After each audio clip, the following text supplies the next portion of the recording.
Vous êtes sur iWatch Web TV. Bonsoir chers téléspectateurs et bienvenue. Dès janvier 2018, tout Burundais en âge de voter est appelé à cotiser pour les élections de 2020. Les contributeurs sont classés en 3 catégories, les citoyens non salariés, les citoyens fonctionnaires et autres.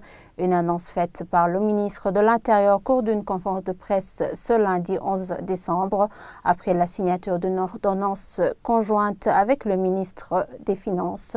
Selon le ministre Barandagie, les cotisations seront collectées mensuellement ou trimestriellement, suivant certains critères. Je vous propose de le suivre.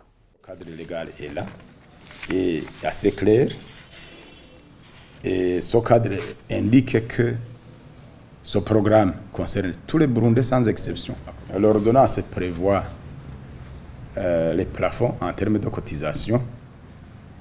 Pour les citoyens ordinaires, il est prévu pour le ménage, un seul ménage, une contribution de 2 000 francs par an et 1 000 francs pour les élèves et les étudiants en âge de voter.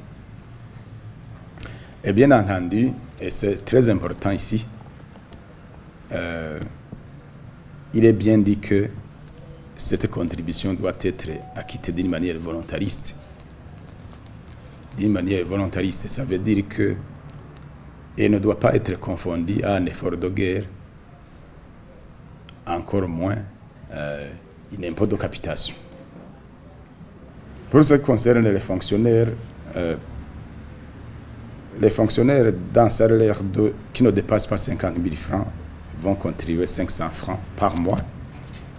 Entre 50 000 francs et 100 000 francs, ils vont contribuer à hauteur de 1 000 francs. Entre 100 000 francs et 200 000, ils vont contribuer à hauteur de 2 000 francs. Entre 200 000 francs et 500 000 francs, ils vont contribuer à hauteur de 5 000 francs. Entre 500 000 francs et 1 million, ils vont contribuer 30 000 francs. Et pour ceux qui perçoivent un salaire de plus de 2 millions, ils vont contribuer à moins de salaire par an.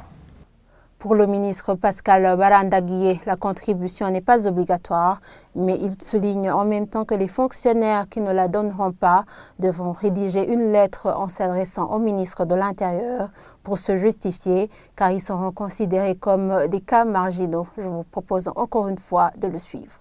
Un fonctionnaire qui ne veut pas contribuer pourrait refuser la retenue à la source. Je pense que chez moi, la réponse est claire. Les Burundais, à différentes occasions, sans exception, se sont déjà prononcés en faveur de la contribution, à travers le dialogue inter-burundais, à travers les réunions tenues avec les partis politiques, les ONG, les confessions religieuses. Il n'y a pas de souci que tout le monde va contribuer. Mais si par hasard, il y a quelqu'un qui veut faire exception, je crois qu'il pourrait l'exprimer officiellement et nous rédiger une correspondance qui nous le demande. Et je crois que ça serait un cas marginal à étudier cas par cas. Cette ordonnance ministérielle a suscité des réactions. C'est notamment le cas de Léonce Ngendakumana, vice-président du parti Sarwanya Frodebo. Pour lui, cette contribution a un caractère obligatoire pour un peuple qui vit dans une misère et qui ne mange plus à sa faim et qui ne parvient même plus à envoyer ses enfants à l'école. C'est un impôt forcé et une corvée, ajoute-t-il. Ça, c'est une confirmation qu'il s'agit d'une contribution d'un impôt forcé qu'on avait annoncé préalablement, qu'il s'agit d'une contribution volontaire. Maintenant qu'on vient de sortir une ordonnance, c'est vraiment une preuve que ça a un caractère obligatoire. Et je me pose la question, pour un enseignant qui se trouve à Tchangouzé, à la frontière Burundi-Tanzanie, est-ce qu'il sera à mesure d'écrire une lettre, l'amener à Bujumbura et attendre l'appréciation du ministre sur ce qu'il doit faire? Ça, c'est excessivement grave. 2. La population se trouve aujourd'hui dans une misère indescriptible. Les gens ne parviennent plus à satisfaire à leurs besoins fondamentaux. Ça veut dire il y en a qui ne parviennent plus à manger aujourd'hui. Il y en a qui ne parviennent plus à envoyer leurs enfants à l'école. Il y en a qui ne parviennent plus à se faire soigner. Et comment est-ce qu'on peut demander à ces gens de donner de l'argent pour les élections au lieu d'abord de les aider à survivre? C'est une corvée. D'après toujours le vice-président du parti Sarwanya Frodebo, le gouvernement du Burundi devrait plutôt penser aux activités génératrices de revenus pour son peuple. Il devrait également assainir les relations avec les bailleurs de fonds pour qu'ils financent encore les élections. Je vous propose de suivre encore une fois le vice-président du parti Sarwanya Frodebo.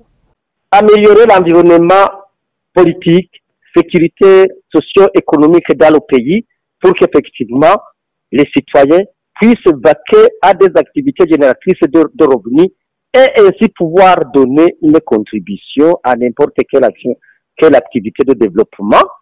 Mais cela ne suffit pas. Il faut, dans un deuxième temps, améliorer nos relations avec nos partenaires, particulièrement les bailleurs de fonds, pour que ces bailleurs de fonds puissent financer ces élections parce que ils l'ont régulièrement financé et nous n'avons connu aucun problème. Ils ne peuvent pas continuer à brandir la carte comme quoi il s'agit de l'argent des colonisateurs. Il n'y a pas longtemps, le ministre des Finances lui-même nous a informé qu'il venait de signer un accord avec l'Union européenne de 97 millions d'euros. Il ne sera pas difficile de signer un accord sur moins de 5 millions d'euros. Il faut qu'il cherche de l'argent là où il est, au lieu de vouloir chercher de l'argent auprès d'une population qui se trouve dans une misère, dans un chômage, dans une situation de pauvreté extrême, d'aggraver les conditions de vie. Et du côté de la PARSEM, on estime que financer les élections par des recettes internes n'est pas du tout mauvais. Seulement, les procédures devraient respecter la loi en vigueur des finances. Pour Faustin Ndikoumana, cela devrait être approuvé par le Parlement, qui d'ailleurs met en place le taux de contribution. Le fait de vouloir financer les élections à partir des recettes internes, c'est encouragé. Nous avons toujours dit au PARSEM que l'organisation des élections est une dépense de souveraineté. Donc, un pays doit essayer de pouvoir quand même avoir un budget pour se doter des institutions. Mais nous voulons tirer attention à ceux qui ont cette mesure, qu'il faut toujours des procédures qui respectent la loi en vigueur. Parce que le pouvoir de lever les fonds au sein de la population et de l'exécutif, c'est à travers la loi des finances. Quand l'exécutif veut lever d'autres fonds supplémentaires, ça va passer par la loi. Ça veut dire la loi votée au Parlement. Ce sont même les parlementaires qui doivent accepter même le taux de contribution supplémentaire que l'exécutif veut réclamer. Et parce que nous disons que depuis que l'élection, c'est une dépense ordinaire qui est connue. Et en plus, même le pouvoir retenir la ressource en certains montants sur salaire aussi, c'est du domaine de la loi. Parce que la loi autorise la retention dans certains montants à la source à partir des impôts sur le revenu. Je crois que c'est la loi qui doit autoriser ça. Et voilà, c'est sur ces propos du président de la PARSEM que nous terminons ce fait du jour. Merci de nous avoir suivis. Très bonne soirée à tous.